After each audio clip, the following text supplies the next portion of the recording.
Bookkeeper Australia.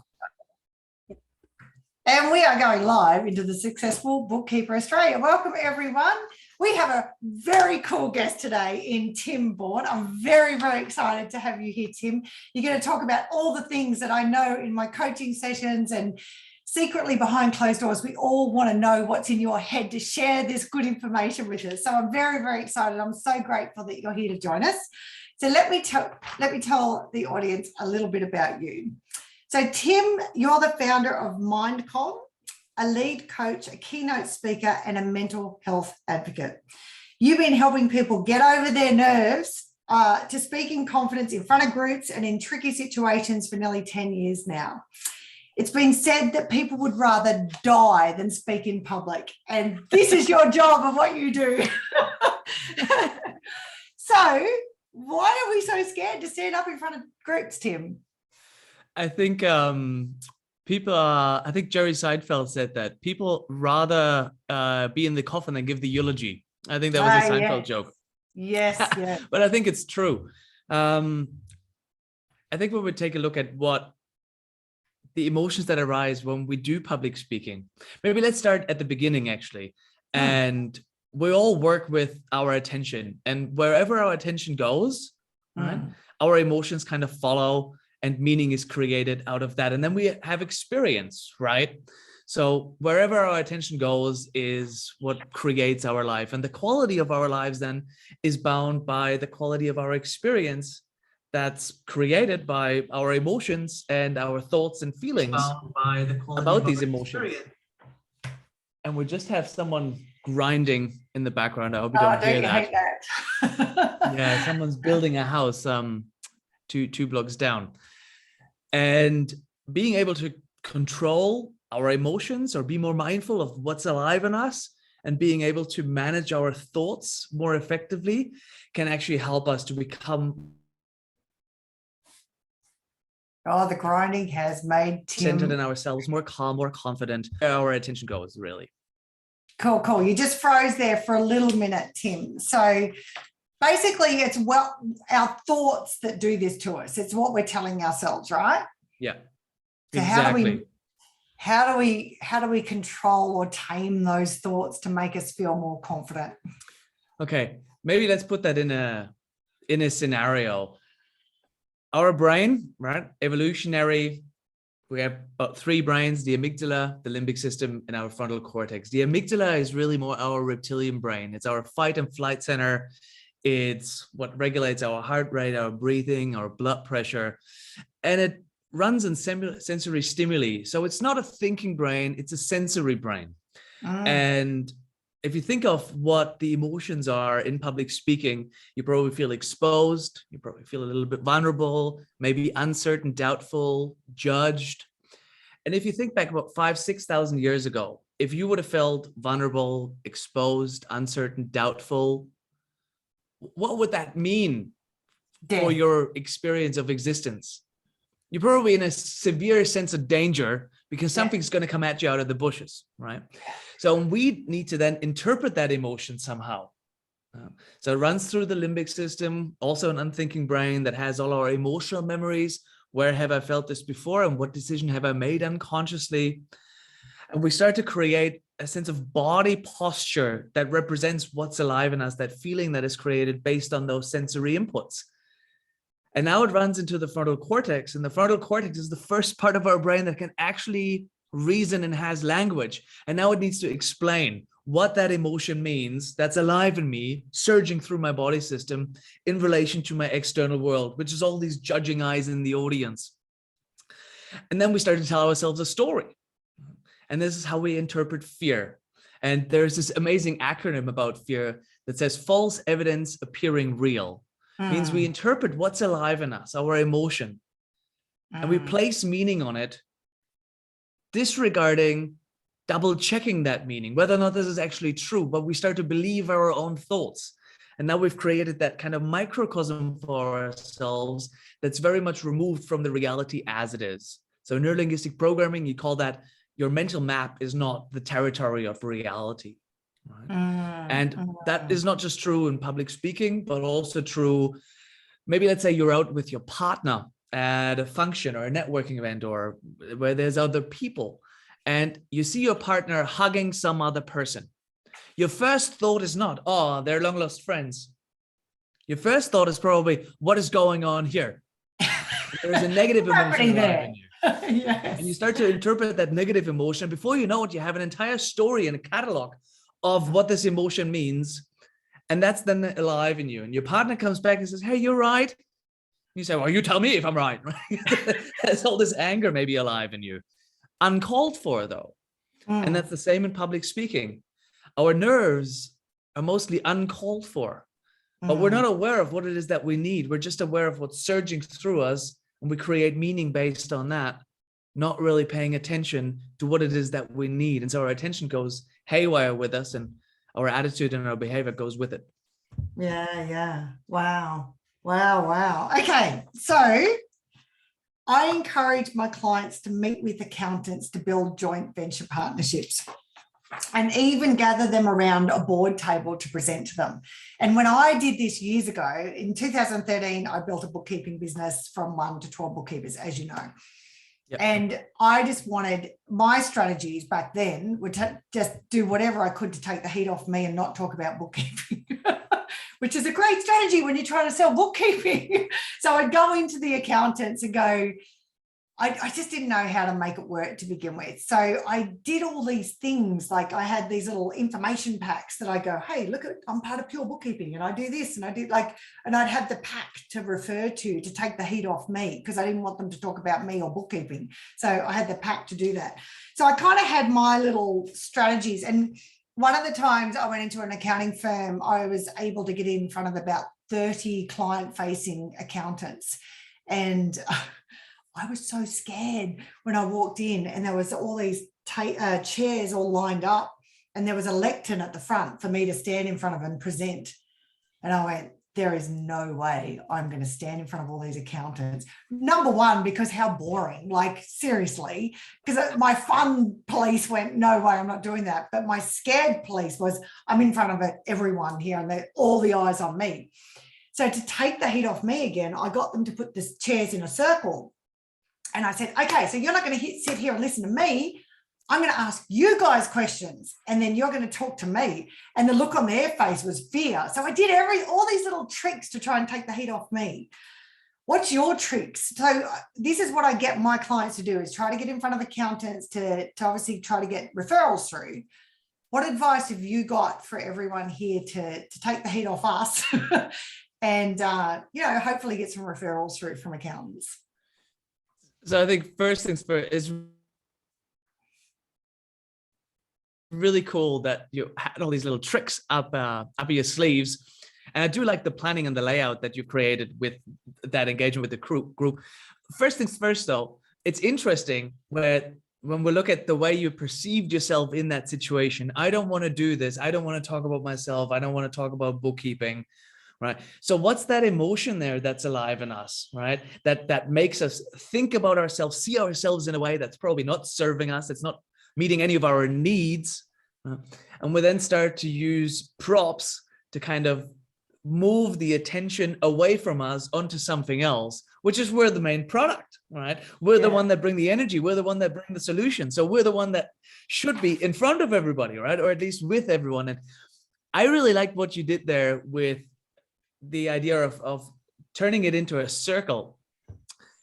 So if we're looking at that from maybe the speaker's perspective, you have to go on stage, there's rows of people sitting in the audience, just like a Roman army lined up, ready to attack you. And all you have is that tiny lector and that tiny tree to hide behind. and that dynamic becomes, it's just now me against them or them against me, which is a very terrifying emotional space to be in, right? And what you did, and this is what I really liked, you said, hey, let's make a circle and let's have a conversation. Yes. And so now it's us. It's just you and we're all in this together. That was subconscious. That wasn't a conscious decision, I must say. And it creates a much better energy in the space. Decisions, right? Decisions arise out of the emotions that we feel. And we're trying to maybe meet our need. So let's say if you feel fearful, maybe you have a need for more maybe comfort, right? Say, well, how can I make this more comfortable so I don't feel that much fear? And you change the layout, right? One of the things that we talk about in a 12-week challenge, which is our public speaking program, is we talk about planning and mapping out your venue and your setting. So how do you want it? If it's just rows of people, that's probably very intimidating. It's also not very good because it's not a classroom, right? When we get together to learn and talk things through, and it's not good to have a classroom setting. Maybe a U-shaped or a circle makes it more an us feeling or a group feeling. So how do you change that dynamic in the room, and how do you take control of that dynamic? And even though you did that unconsciously, you acted on your need, which was comfort, which I find amazing, and it's the best thing to do. So well done, right? You unconsciously already know what to do good. That's why you're doing what you're doing. It was out of fear. But you at least took time to focus on what it is that you need, and then you acted on that, right? And most of us don't do that. Yeah. Most of us maybe get into the space of public speaking with the pressure of, oh, I have to perform here, I have to sell here. And now there is this pressure on us, and the pressure is alive within our body system, expresses itself in our body language, in our tone that's maybe higher pitched. We're moving a lot faster with our gestures, our eyes darting around, or maybe we're avoiding eye contact altogether. And now that pressure that we're feeling is put on the audience, but the audience is put off by the pressure. Because one thing that I like is to listen to someone that's comfortable, that I feel comfortable with, so that I can build a trust with that person to build up their own credibility. And if that's not happening, me as an audience member, I'll probably push away from that because it's not comfortable, not familiar to me. It's threatening, there's pressure. And so the intention to sell kind of falls short because the way you're behaving pushes people out the door. So my recommendation may be, do all your planning, everything that you need to plan it through so you are prepared, right? Prior preparation prevents piss poor performance, right? And then have your intention set. Maybe have some fun with people, engage with people like you did, get people to ask questions, right? Have an intention of what it is that you want out of that talk besides clients, right? How do you want to feel when you go through this? And map that out. And as soon as you know that, then all you need to do is stay present with yourself and roll through the motions or emotions as they arise, but keep your attention on what it is that you need and what it is that you want to achieve. Yeah, hope nice that makes advice. sense. Yeah, no, that's really good advice. What I noticed with the accountants meetings was, to begin with, because I was so fearful and I didn't want to talk about bookkeeping, which is the weirdest thing, to go in and have accounts meetings and not talk about bookkeeping, because I had no idea what to say. After a while, after a few, because I'm a maniac, I made myself book 5 accountants appointments a week. And it took me a lot of calls to get those. So in my head, I went, you know what, I'm going to burn 20 accounts meetings. I'm just going to keep going and going and going. And what I realized after I did the 20, which of course I didn't burn them, I just might have fumbled a bit. And the thing that I liked about it, after the 20, I realized, number one, they didn't mind when I fumbled. It kind of leveled the playing field a bit because I wasn't polished, as I'm not with any time really. And the other thing I noticed, Tim, was they were just as, or if not more, nervous than me. And because I guess accountants generally, they're used to having one-on-ones, but they're in control. They're the ones having the meetings. So I think that's a good thing to remember when you're in the accountants meetings, that they're just as nervous, maybe if not more nervous than what we are. So that's a good thing to have in the back of our mind as well. Yeah. Do you have any techniques, Tim, around physically, breathing techniques or anything? Do you ever focus on that kind of stuff? Yeah. So as in managing your state while you're speaking? Well, I just feel, I don't know, when you're in front of people, if you're presenting to an accountant or if you're up on stage or you're doing some training or whatever, I know for me, I don't know, I can tend to forget to breathe sometimes, or I feel like it just feels a bit overwhelming. I don't know. Is it a good technique to think about your breath? Yeah, breathing is definitely an amazing technique to use. Better off beforehand to kind of calm yourself down, maybe longer exhales, shorter inhales to get your parasympathetic nervous system, so your rest and digest, to move in and reduce the tension in your body system. When you're speaking, you probably can't really focus on your breathing as much because you are speaking. But one of the things that you can do, or actually two things that you can do, is once you inhale and you start speaking, that's your exhale. You are exhaling. And as you're speaking and you just keep exhaling, exhaling as you speak, then you have a pause, you take another inhale, and then you continue speaking and exhaling as you speak. That allows you to increase that rest and digest response as well, because you're still, exhaling air. So that parasympathetic nervous system is still kicking in for you, and you can allow yourself to manage that way. Yeah. One of the other things, and that's probably more effective, is to listen to your own pace. So because it feels very scary, maybe very intimidating, feel very vulnerable and exposed, your amygdala will probably kick in, your fight and flight system, and say, hey, let's get away from here, or let's get out of here. And that causes a lot of people, and I think a lot of people out there probably relate to this. We start talking really, really fast just to get through the content really quickly, because the faster I'm off that stage, The better. The least likely the chance of me dying up here. Yes. That's what the amygdala thinks. So, but what we do unconsciously there, we start talking faster and faster and faster, which increases our attention about what am I going to think and what I'm going to say after I thought it, and this is right, and this is going in the right direction. I don't know. And so we're creating more tension, more pressure on us.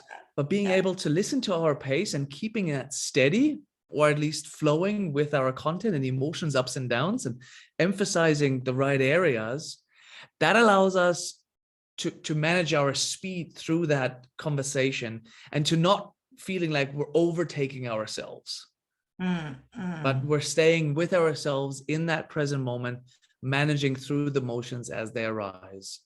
Because you won't be able to get rid of that maybe nervous or at least excited feeling. That's there, at least for the first 5-10 minutes, maybe. Then it gets better. But until then, in order not to fall into an unresourceful frame of mind, longer exhales and listening to your tone as you speak in the present moment is probably your best tools to keep you on par, and also allow you to think clearly. Awesome advice. I remember when I first started speaking on stage, Tim, I would actually, everything would go out of my head. I just it's like I didn't have a brain. It was like, here I am. And then the fear that would take over me, and I'd just look at everyone and there was just nothing in there, like nothing. That is the most overwhelming feeling. Is that a normal thing? And if it is, hopefully you're going to say yes.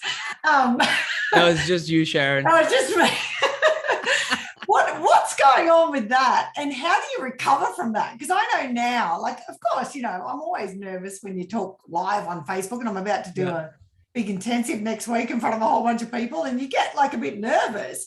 But now I can kind of, it's all good. It's familiar territory. I'm okay. But, if I'm somebody out there listening to this and I've not got up on stage before, or not even sort of gone out to meet with an accountant, and it feels a bit nerve-wracking and everything goes out of your brain, what's a tactic to bring that brain back?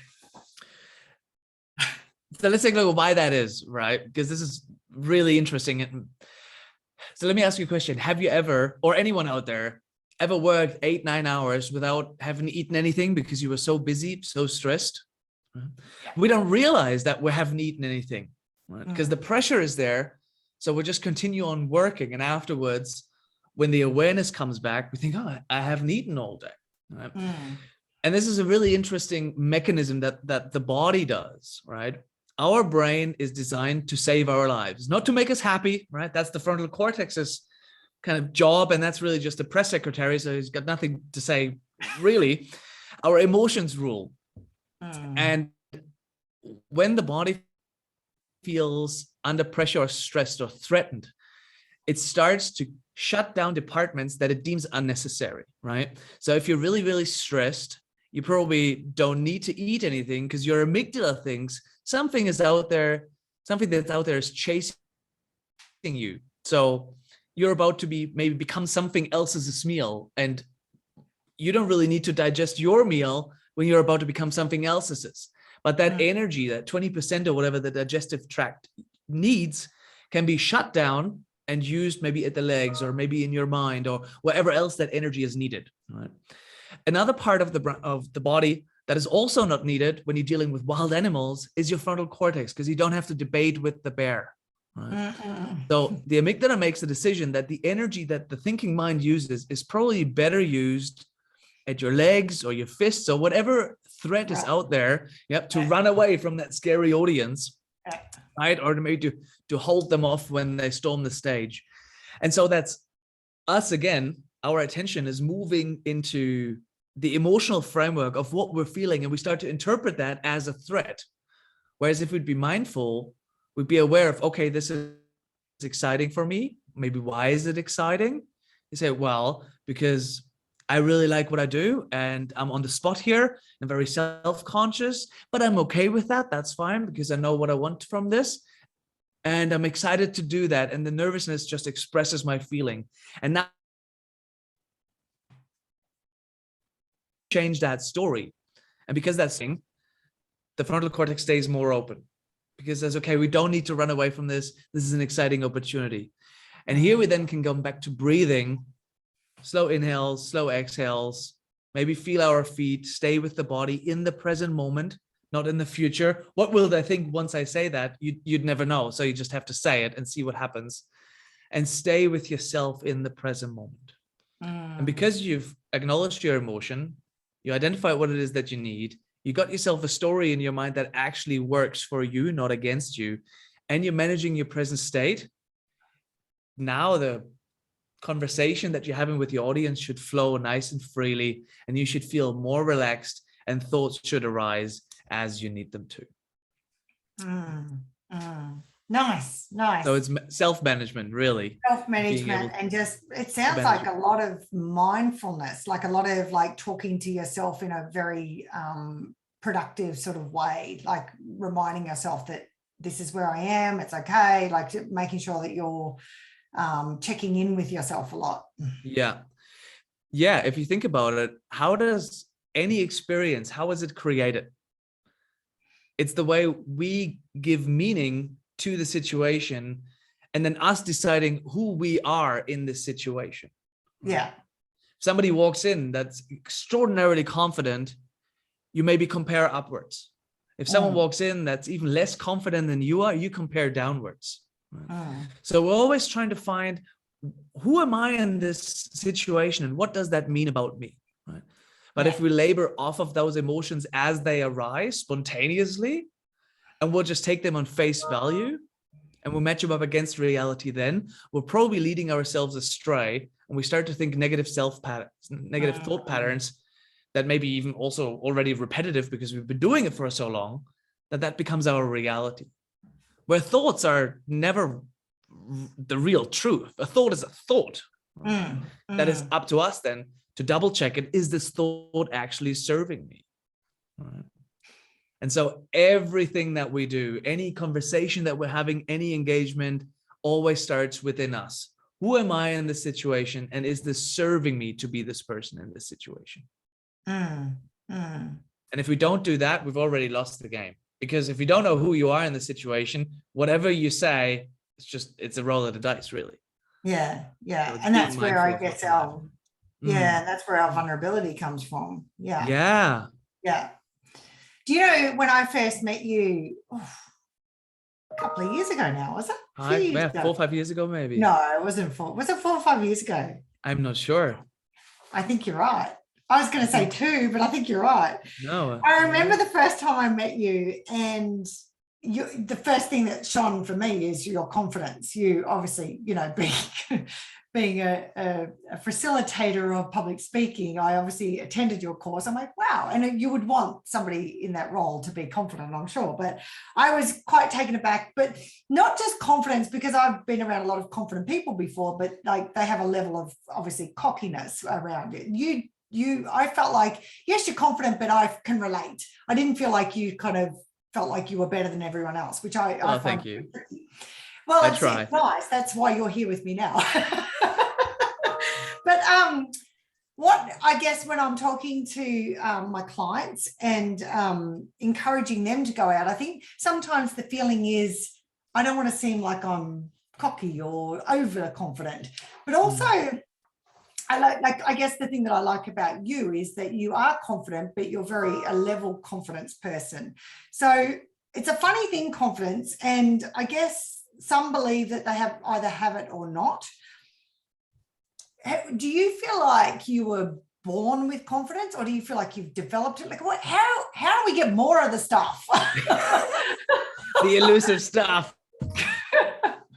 I don't think anyone is born with confidence. That's not a thing. Like, that's confidence is a developed skill, right?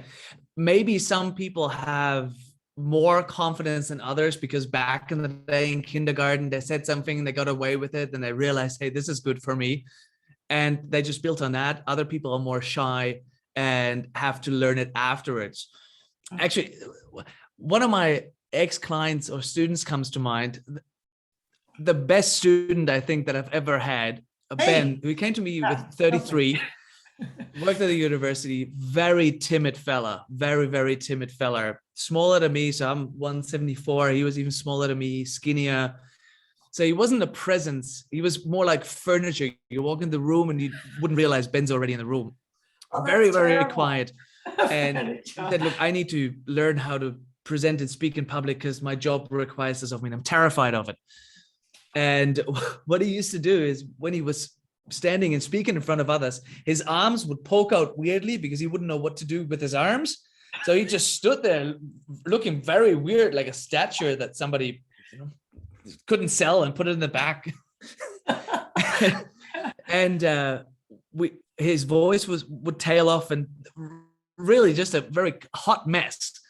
And we started working with him to use his body language to actually speak with rather than just stand there. Nice. So how do you use your gestures, right? How do you make what you want to say visual with your hands, do the Italian? What does your facial expression say? How do you move your body? And that took a while for him to kind of get that. Then we moved in tonality and helped him to maybe speak up some more and have a louder voice, which was very, very unfamiliar for Ben because he'd never done that before. So for him to move his arms and to speak with his face and look people in the eye and speak more loudly, he says, very unfamiliar to me. It's very uncomfortable. I don't like this one bit. But he gave it a good shot. And over 12 weeks, he started to properly develop an ability to use his gestures, to use his voice more. Of course, we worked on structure. How do you deliver something? How do you paint a picture? How do you make it emotional? And so on and so forth. But he did all the field work that was required, and he would do even more of that. So he put himself out there, just like you did when he said, I'm going to call 20 bookkeepers.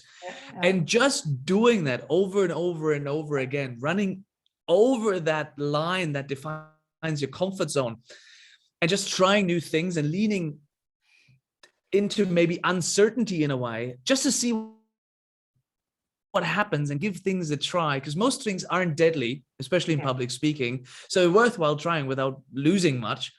And 18 weeks after he finished, he still kept coming to the workshops. He started to open up the workshops for me.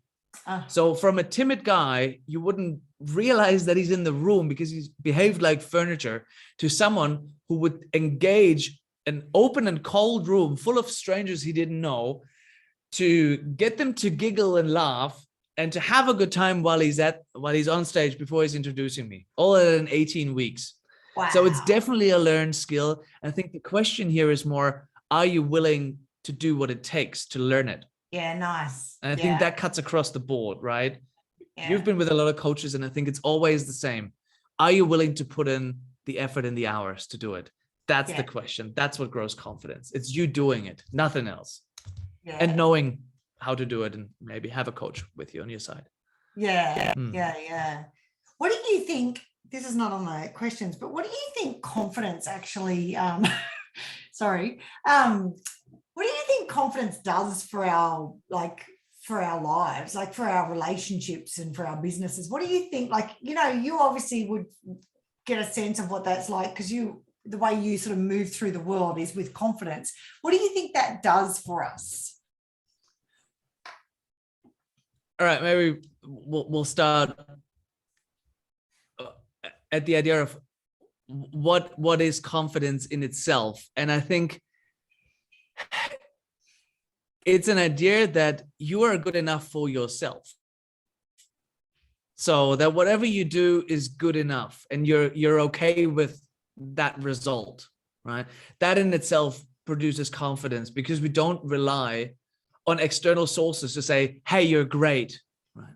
So we're not needy. We don't need other people's appreciation. It's nice. It's definitely amazing to feel significant, you know, from other sources, but it's an internal idea, a perception of self that I am already good enough as I am. And can I just ask, how do we get there? There's a shot. Got me? You're just frozen. People that aren't so confident. So yeah, this is good and I don't want to miss it. You got me? We've just lost you there, Tim. No. Can't hear. Oh no, I want to hear this too. maybe we'll just, can you hear us, Tim? Yeah, I can hear and see you. We can't hear you. Oh no, this is information we want to hear.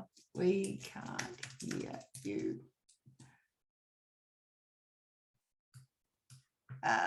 Maybe, you know what, Tim, if you log out and log back in again, do you want to do that? If you can hear me, that's probably, yeah, there we go.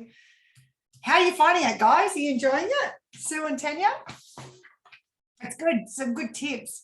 I'm going to ask in a minute if you have any questions. So if you've got any sort of burning questions you'd like to ask him, I was just going to ask him a little bit more about tricky conversations, like when we have conversations with staff or with in a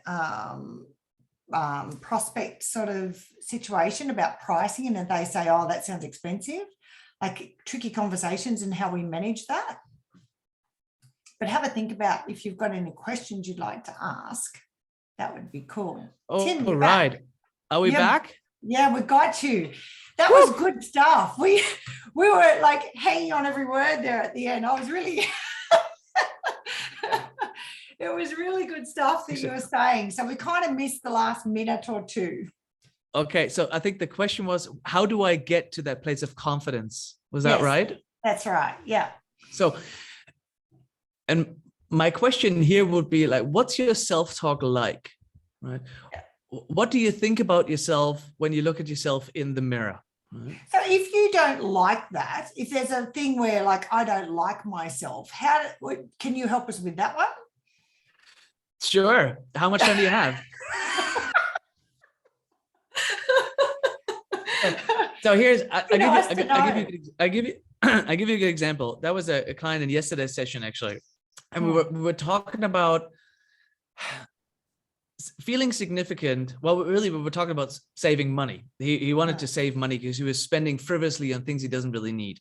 Mm-hmm. And so we identified that every time he feels empty, every time he feels sad, he would go and call a friend and go for coffee, go for dinners, do something. Do something with somebody else. And we kind of got to, well, what does it give you, right? What's your higher value that you're trying to get to here? And he said, well, it's to feel significant, to feel enough, right? To be with someone, so I know I'm not alone. Yeah, right? Nice. I don't feel that empty void that is in me. Yeah. And my question was, well, if this empty void is giving you a message, what would that message be? Was like, I am empty. Okay, so, and what are you trying to fill it with, which was external sources? Like So that's stimuli, yeah. that's always beyond our control, right? We cannot control external sources. So our well-being is relying on something that we can control. Now, that's not a good start at all. Yeah. And what we've kind of put into action is for him to be with himself, 5-10 minutes a day, sit with yourself, listen to the thoughts. And even if the thoughts are negative, uncomfortable, right? Maybe they're harassing you. That's fine. They're your thoughts. And what we want to do is start to begin to listen to those thoughts and just sit with it. Because as we sit with that and be mindful of what's arising within us, we might be able to identify, well, what is it that I need from myself? If I'm belittling myself, saying, oh, you didn't do a good job at this speech there the other day, and nobody really liked it, and you shouldn't have never gone or whatnot, right?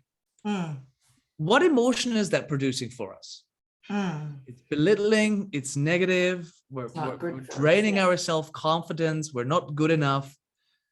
Well, we also have a voice that can talk to that voice that arises within and say, well, how do you know it was bad?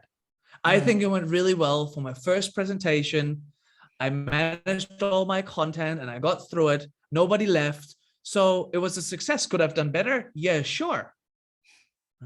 And now we're maybe at the point where we see, oh, that voice that was belittling me is actually wanting for me to be better. So that's the need. Improvement is what I'm trying to get to. Yeah.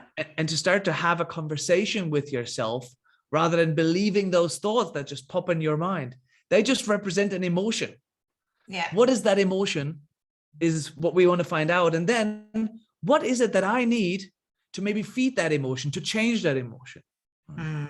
So to improvement, maybe I need to upskill. Maybe I need some more understanding, right? Maybe I need some support, whatever it is, but it builds a pathway forward. Right? But most of us don't do that because the way we think is in a way counterproductive. So when I'm gone. It's sometimes I was talking with my group coaching clients yesterday where sometimes it can be addictive to go into those thoughts too, can't it? So what you're saying is to reframe the thoughts into a more, okay, we'll make it more sort of real, like what's really going on here. And yes, you did okay. And if there was any sort of errors or things that you didn't do so well, that's an opportunity to learn the skill. Whereas sorry, because if we're speaking negatively to ourselves, who's got our back? If your best friend would come in and say, oh, I've done terrible at this presentation, you'd say, no, you've done great. It was your first presentation. You had all these words of encouragement for your best friend, right? Because you want your best friend to feel good. Well, who's your best friend internally? You spend 24 hours with you, 365 days a year. From the beginning till the very end, you're with yourself. So it probably pays to have a good relationship with yourself. And that starts by the way you speak to yourself and you listen to yourself. And if we don't have that, you will never get to a place of confidence because you don't believe in yourself. You don't even know yourself. Everywhere I go, I'm there. I have a little strategy for myself that and I've only been able to do this the last few years, is anytime a thought comes in that's a negative thought, I have this a thought that I replace it with straight away. So if I pick up on myself that it's coming in, I go, no, and I don't know, is that denial? I just let it come in and then I go, no, and I block it out and I just stop myself thinking about it. It's like, whoa. And it actually, after a while, it actually works. It's taken me a little bit to get there, but I think you're frozen again, Tim. So I'm going to ask this, I'm going to read out what Sue says. How does Tim handle people in the room who don't want him there? E.g., local accounting firm has a bookkeeping arm who don't want outside bookkeepers involved. Sometimes the negativity from the participants is clear from the start of the meeting. So how do you, if you can hear us, Tim, are you there? I can hear you. Can you hear me? Yeah. You just looked a bit frozen. You keep freezing a little bit. That's all. What a bummer. Okay. It's all good. So maybe on Sue's question, so they have bookkeepers and there is and you come in as the external bookkeeper. Is that correct? Right? Do they She's need not you feeling there? the love. No, that's right. They're often, well, and I've done it 3 times now where clients have engaged me, and out of respect to the accountants, I go and meet them, sit down, talk to them, and do the handover. And it's very clear. Every single time I've had the bookkeeper who was working on that client in the room with the accountant. So they want to retain the accountant, but not the bookkeeping arm. So it can be pretty chilly in the room. Oh, I bet. Okay. So they kind of want to get rid of you. No, They want to get rid of them. the accountant's bookkeeper and engage me as the new bookkeeper. Ah, okay. And so the old bookkeeper then, of course, is on the back foot, a bit aggressive. What does the other bookkeeper stand to lose? What are they afraid of? Me finding mistakes or Yeah. losing the revenue. Yeah. So maybe here's someone that is potentially here to expose me. And now who do you become in their eyes? Devil. A threat. A threat. Now you're in the position of the threat, right? It's who do we become in the situation, right? So you become the threat. So now my next question will be, what is the need of that bookkeeper in order to relax into the situation? So maybe there's some appreciation. Or you're saying some pulling things, out of thin air. I'm saying, hey, thanks so much for putting all this work together. I really like the way you work. It's awesome. And start to produce some sort of feeling for the other bookkeeper that you're not here to judge the other bookkeeper. You're not here to embarrass the other bookkeeper. And even if you'd find something, maybe even pull the bookkeeper aside and say, hey, have you noticed that? Rather than doing it in front of everybody else. Because if they're afraid of you because you represent a threat, then they will do anything to keep you away or keep you out of the loop. Simply because, well, you're creating an emotion of fear in me. Maybe a different situation. Maybe you guys been in a relationship before and you or your partner says a thing and then the other person has a rebuttal and you realize, oh, they're right. You don't want to let go and admit that you're wrong. And now you carry your lie through, right? Lots of kids do that, right? Yeah. Just to test, right? Because I don't want to feel that way. I'd rather now fight for the lie rather than expose myself and say, hey, I was wrong. Because what does that say about me? I'm a failure. And there. Oh, it always freezes at the good stuff, doesn't it? Wine in the bottle shop to drain that failure hole. We just missed the last minute. So am I still frozen?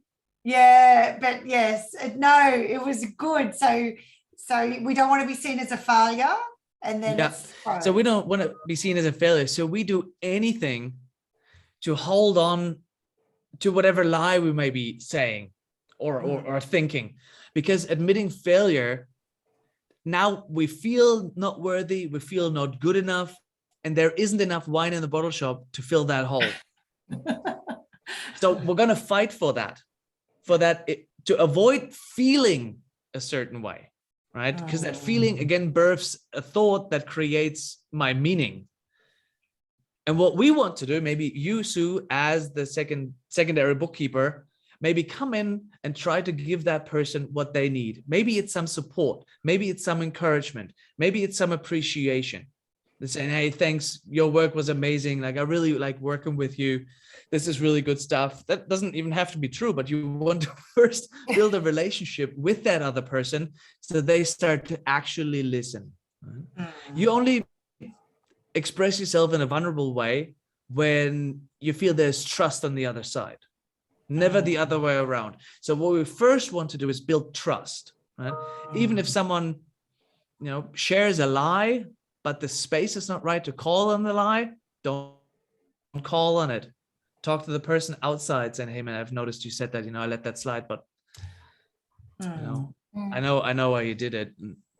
whatever, just address it in a safe environment where the other person doesn't feel like you're here to punish them, because we do more to avoid pain than to gain pleasure.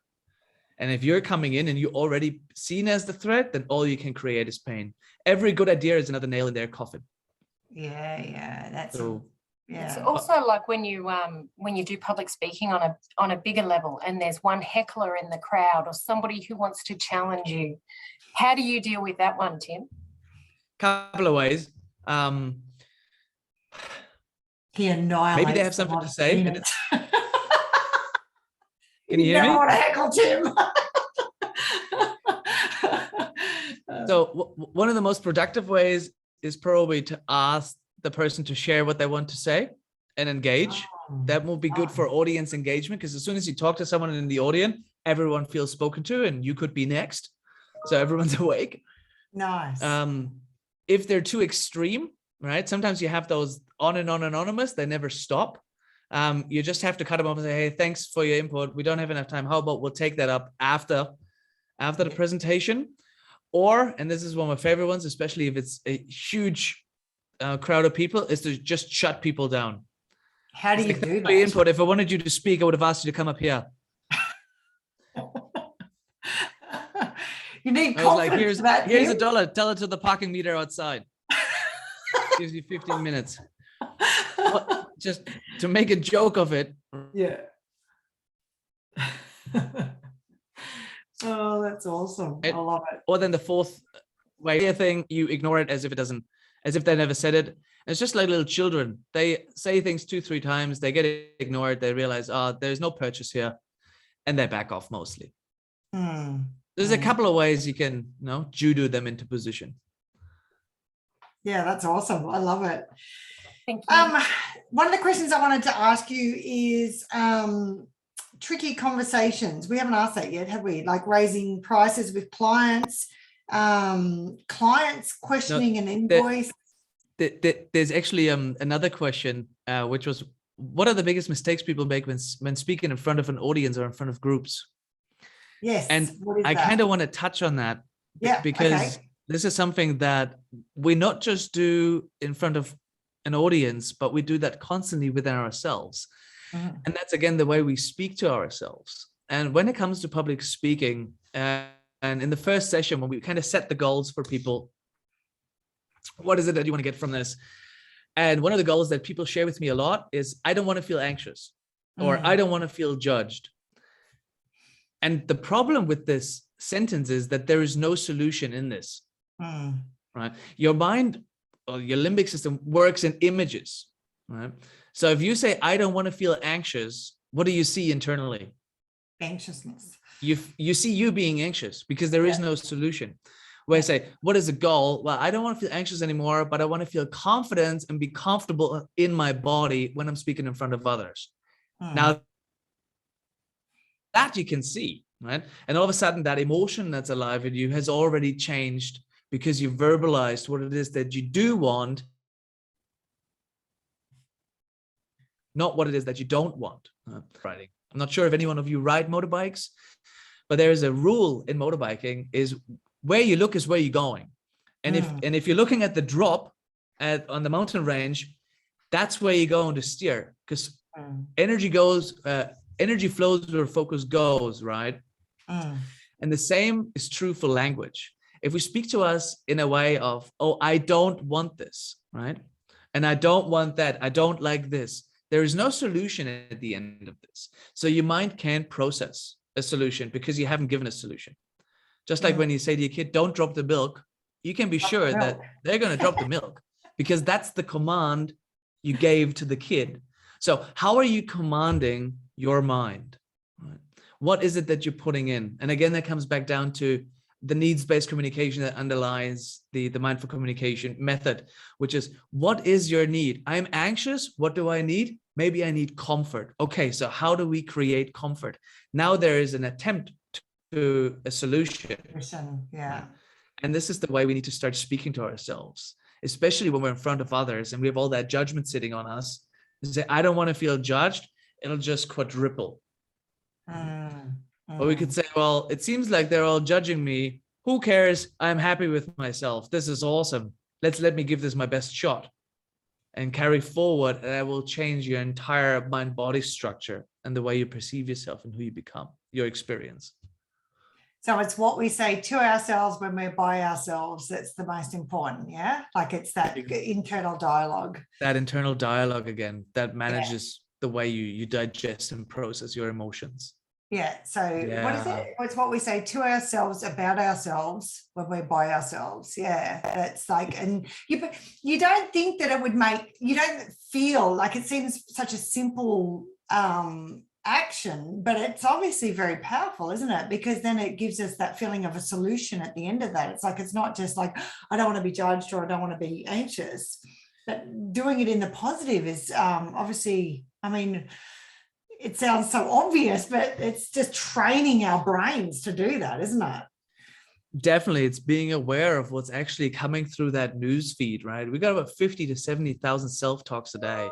Little statements, assumptions, images that just pop into our head, mostly based on our memory, right? Because that's what we source from most of the time. And if you've gone through any school, you probably have never been good enough, unless you were an A student, in which case all the other kids didn't like you. Yeah. And so there's this pressure of, I have to be good enough. It's never good enough. It's never good enough. Yeah. And that's that emotional habitual framework that we're operating on. And it just interprets the emotion the way it's always interpreted your emotions, right? 20, 30, 40, 50, no, depends on how many years you've been on this planet for, right? And it's an automated process, right? It's less than 70 milliseconds and you have meaning. But you can't really process a new scenario with old understanding. So it's being able to have that mindful moment to say, hey, wait a minute. Is what I'm thinking serving me? Is it actually true? Is there a better way of thinking about that? And that takes a moment, and that takes effort, like you said, Sharon. Something that we don't really want to exert. Hey, we don't want to look at the thoughts that are negative, and then it takes effort to do it. Effort, right? Yeah. People don't even cook anymore. It's Uber Eats all the way now. Yeah. So I know we're not an effortful society. Yeah. Yeah. I know you've given us so much gold here, but how can we be more confident and happy with ourselves? How can we be more like just okay with ourselves? What do you do? I'm basically okay with whatever is happening, and I try to change the moment following. So let's say you go shopping, right? And you pack your bags at Coles or Woolies or wherever you shop, Harris Farm Market, and you got 4 bags, big shop, and you get to the car, you're talking with your husband or your partner, you put the bags in the car, you drive home, 5-10 Ks, you unpack the bags, you're up in the kitchen, you go, hey, wait a minute, there's only 3 bags. Now you get upset, right? Oh, I forgot the bag. How can I be such an idiot? It already happened. It doesn't matter. If you beat yourself up or not, it's not going to make the bag reappear. Yeah. So it's remaining with reality as it is, regardless of how it is. It already is. You fighting that reality doesn't make any difference, other than for you making that present moment rather unenjoyable. Yeah. So rather than thinking, oh, God, I'm such an idiot, I forgot that bag, saying, well, I forgot the bag. Maybe next time I need to pay attention. Let me ring these guys and see if they found it and we can go and reclaim it. So that's looking into the future. So of like, how can I repair that? Like, how can I repair that? And then maybe what can I learn from that? Because that we make mistakes is inevitable. I make 100 mistakes a day, literally. And that's fine. We all make mistakes. There is no other way you can learn other than by making mistakes. Yeah. Because if we'd always do everything right, how would you even feel happy and accomplished? Yeah. It becomes your normal. So you need those mistakes to know what failure feels like, so you can look at it, learn from it, and then move forward with that new understanding. Right? Yeah. Yeah. And really it's that attitude of remaining in the present rather than going into the past, feeling guilty and regretful, or living in the future. Oh, what will happen tomorrow at tomorrow's talk? No, it's 10 o'clock at night, you're in bed, the fan is lazily turning, but you're tense and anxious and your thoughts are racing with horror visions. Yeah. That's not happening presently. Presently, you're comfy in your bed and you should snuggle and get some shut eye because you've got a big day tomorrow. Yeah. So that's that Eckhart Tolle sort of the power of now, isn't it? Pretty much, yeah. It's Yeah. being present with yourself. Yeah. So one of my backgrounds, maybe to understand it, is Vipassana meditation, Yes. which is, maybe you've heard it, they've got 10, 30-day retreats where you sit, you don't talk, you don't look at anyone, you're just with yourself. Yeah. And you really settle into this present moment with what's arising for you now. And you start to allow whatever is to be. And you realize that whatever is will pass. You feel happy, it'll go away. You feel sad, it'll go away. You have a pain in your knee, it'll go away. Nothing is forever. So in having that understanding that maybe now I feel negative, but instead of buying into the negative thought, to engage with the negative thought and realize, oh, what can I learn from this? This is a learning opportunity. And maybe some happy thoughts to really appreciate and see how good my life is today. Yeah. And to be able to source that emotion presently from within rather than trying to fix it from without. I knew we were going to be kindred spirits. The minute I heard you'd done Vipassana too, it's like, oh, he's my kindred spirit. Tim, you've been so generous with what you've given us today. You've got some really cool stuff happening in your world with a program. You've got, obviously, we're based in Brisbane, so you are based in Brisbane for your live stuff, but you've got an online thing coming out. Could you tell us a little bit where the audience can find out a bit more about you or engage with you and your programs? Sure. So we've got mindcom.com, which has all the webinars on it under events. You can also find the programs there.